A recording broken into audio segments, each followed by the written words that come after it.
নামাজের বিরতি দেওয়া হয়েছে তো।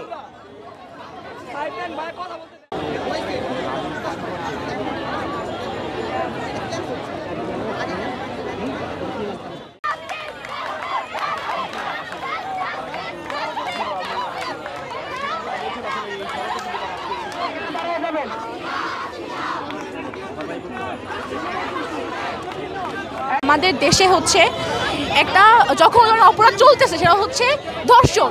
এই ধর্ষণটা কিন্তু কোনোভাবেই থামতেছে না। একটা শুরু হয়েছে বাটটা অনেকগুলো হচ্ছে।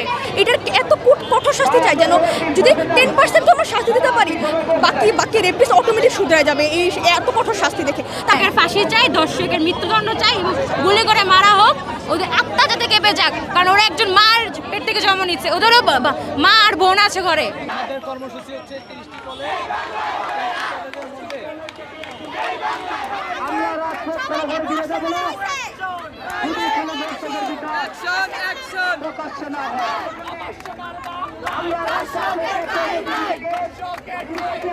আমরা